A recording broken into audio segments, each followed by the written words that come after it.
Here is the SFML website. I'm going to use SFML version 3.0. This is the Linux installation guide. Here is the installation command. We can install using this command on Linux. Since I'm using the Arch Linux, I'm using the Arch command to install the SFML and CMake packages. You can see I have already installed the SFML, so I am going to cancel it. Now the next step is to create a project directory. I am creating a project directory called SFML app, and I'll cd into the directory. The second step is to create the main file for the project. Since the main file is the entry file, I'm creating the main file main.cpp. Here we are copying the SFML file code. This is the demo code from the website. Now we are going to compile it so we can test whether this is working or not. I am using the compile command. Now I'm compiling the object file. This is the manual command. If you have manually installed SFML, this is the command you can use to add the include folder path. Now we are going to create a binary. I'm going to link the library with the object file using this command. You can see the cpp file, main file, and our executable is compiled here. I'm running the executable. I can see the circle as shown in the code. It works fine. So SFML is installed successfully and it works. Now I'm going to remove the compile output file, the object file, and the executable. Now we'll set up the Visual Studio Code for the project. I'm going to open the Visual Studio Code. Here's the Visual Studio Code. I'm going to open the main file. Here's our main file. The very first thing we'll do in Visual Studio is to install the CMake tool plugin. For a CMake, you can find the CMake tool here. I have already installed the CMake tool. Now we are going to set up a CMake. To set up CMake, we are going to run the CMake tool command. Here it is, a CMake quick start. Okay, here we can see it is asking for the project name. We'll give it project name as SFML app. My language is C++. I'm not building for libraries. I'm choosing executable. I don't want any tests for now. I have one main file. I'm selecting it. It is asking for a new preset. I'll create a new preset, a CMake configuration preset. I'm going to create a from compiler. Since I already have compiler installed, I'm going to choose GCC compiler. Here is asking for name. I'll put the name debug, so this is for debug configuration.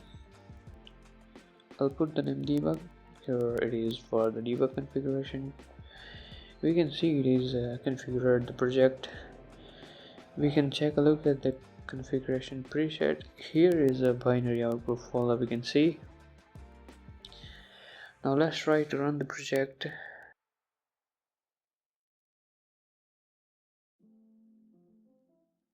As we can see, I don't have any launch configuration, so first of all I'm going to create a launch configuration. I already have a launch configuration preset ready. I'm just going to copy and paste it into this project. I am copying it into the vscode folder. We are seeing the launcher file is here. Launch.json is a debug launch file for CMake debug. Here you can see the program. It is launching the CMake launch target path.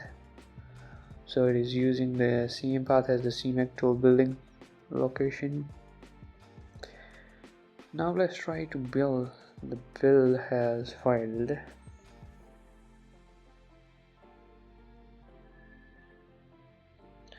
The build failed because it is not able to find the SFML classes because the library is not referenced. The executable is configured but not the library.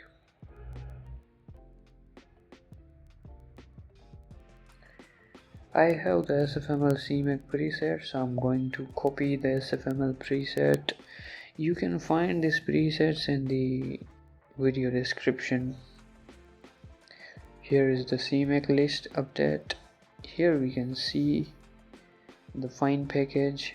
It has SFML3 version mentioned, and the components, you can find the SFML components on the website migration page. There you can find what components to use and what targets are available in the SFML3. This is the library linking. Now let's try running it again.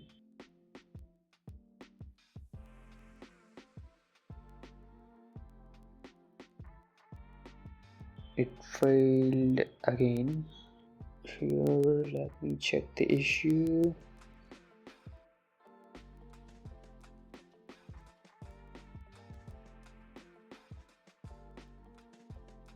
As we can see, the source file in CMake is expected in a source folder.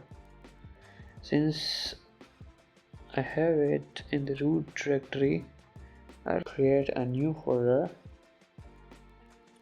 naming it src, and I'll move the main file inside the src folder. Now everything looks fine. Let's try again.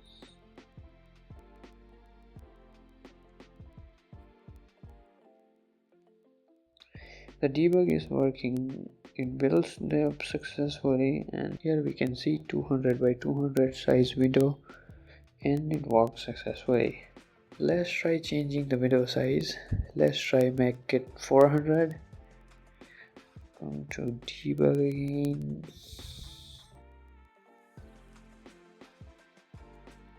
There we go. It is 400, but the circle is still 100 radius. Let's try to make the circle 200 radius so it will fill the full window. I'm going to add the debug breakpoint here. Now let's run it again. As we can see, all the local variable and registers are here. The debug is working.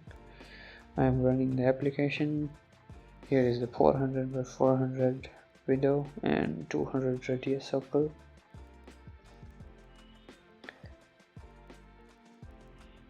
You can always check out documentation and tutorial video on the official website. Thank you so much for watching the video.